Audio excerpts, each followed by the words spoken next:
we spoke about.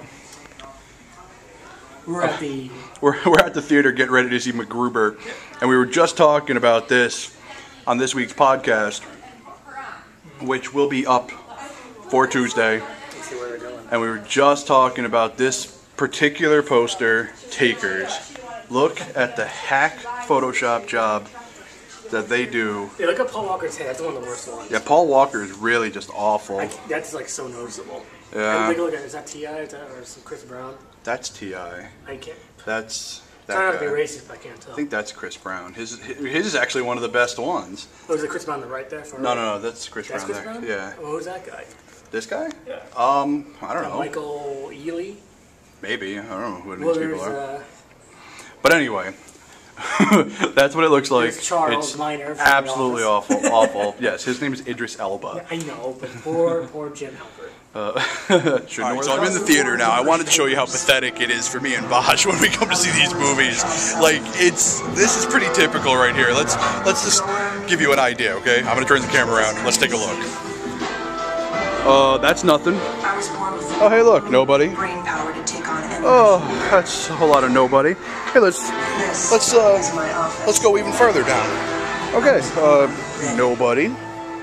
GoCoastGuard.com. That looks like a lot of nobody. Contrary to popular belief, All right, we're down in the front section now. Nobody. Here, you learn how to ride. Nobody. Here. The Connecticut Rider Nobody. Education Program is taught by experienced Nobody. individuals with a passion for riding, who And understand the skills screen. and strategies of safe motorcycling. Whether There you you're go. starting or are an experienced rider in search of a refresher course, we offer This is pretty typical. This is what it typically looks like. Maybe there might be two people else to show up. That's it. Don't take a crash course. All right, so we're back. We just finished watching MacGruber, and we're on our way home. Yes. Got Bosch with me, and Looking baldier than ever. we'll do on the road reviews.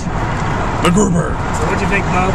Why don't you start us off? Well, I thought it was really entertaining. You know, people are missing out for it, and some really big laughs, and some really good 80s references. Yeah. Some really fun music. You know, Take Me Home Tonight. Yeah, the soundtrack was pretty amazing. And it was an all-around winner. I gotta say, it's some of the best laughs I've had in a movie in a while. This was definitely a worthwhile comedy. I mean, I think with the laughs were pretty consistent the entire way through. That's it. I mean, we started laughing within, the first couple of minutes, and I don't really remember a point where we stopped. Well, Val Kilmer looked kind of fat when we looked at that for a second. What's that? Val Kilmer looked fat when he came out of the car, so we kind of laughed at that for a moment. Yeah, but I know what you mean. I mean, that's a moment, yes. But I mean, that was in the first few moments, and then yeah. Well, I was thinking even before that, wasn't in the first few moments. Oh no, you're right. Yeah, because it was after that when he did the saxophone. Yep. Yeah. So okay, so it starts off on a relatively quote unquote serious note. Yeah. Until Val Kilmer steps out, and you realize how fat he's gotten. It's unfortunate, but he does a great job in the movie. He does a really good job in the movie. He needs to do more comedy. There's a great point at the end of the movie. I don't want to give it away. He has a great line. Yeah, he has a, he screams a line, and just the way he screams it, combined with the actual line itself, is just really hilarious. It's perfect. The movie was a hit as far as I'm concerned. I can't believe that anybody's giving this a bad review. I mean, the fact that anybody's going into this expecting anything other than a crude, R-rated comedy it's beyond me. It's not taken so seriously. Yeah, exactly. The movie should not be taken seriously. It's absolutely hilarious. I know there's been a lot of bad SNL movies in the past, but this kind of breaks the curse a little, yeah. Yeah, I would say so. I mean, but then again, you've got the Lonely Island guys, or at least one of them. I know Jorma Taccone works on it, was working on this. So I mean, one out of pretty good. 1 out of 3 ain't bad. Because it's Pat didn't have those guys; they weren't invented yet. I think I'm pretty good with my review though. But yeah, the jokes were dead on hilarious. Lots of great 80s references. Lots of, I mean, Val Kilmer. I'm not gonna say he stole the show, but he came really close, man. Like you forget about that Val Kilmer started in comedy. That you have the whole, you know, Real Genius, Top Secret. I mean, those were funny movies. So you forget that Val Kilmer, you know, and they make a Real Genius reference in the movie too, and it's really funny. I'm not going to give that away. I'm just going to tell you that.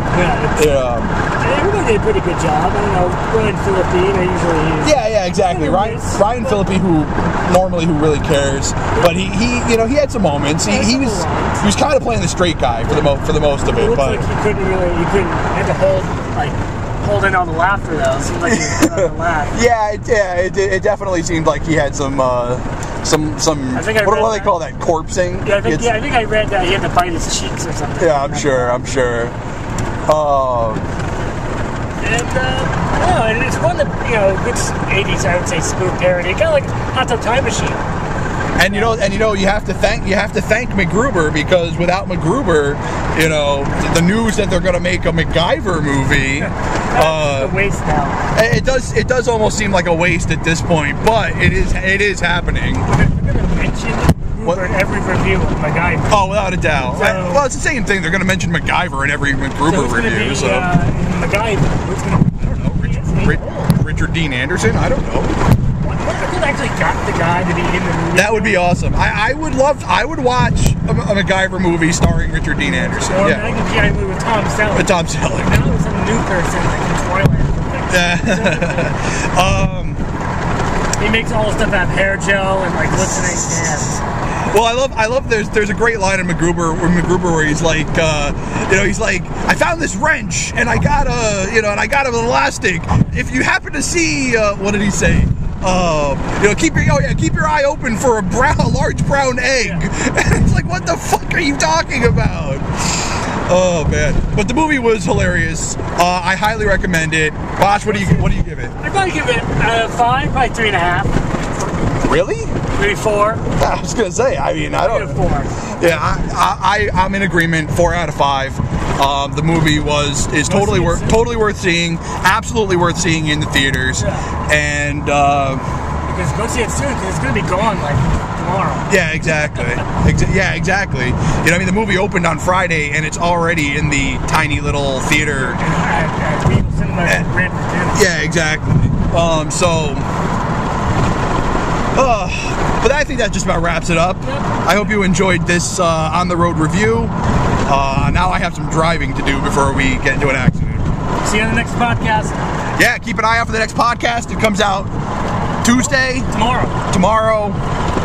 Some good surprises. Of course, I can't make a guarantee that this is going to come out today, so it doesn't make sense to say tomorrow. Just say Tuesday. Yeah. May 20-something. Every Tuesday, the podcast comes out. All right, I'm not getting over there, so I guess I'm going to have to get off this next exit. Yay! This New Haven one, but it's pretty crazy traffic. Yeah, it's really bad. All right, so. Now it's just getting off the four on the road reviews. This is Mo. And this is Bosh. Have a good night.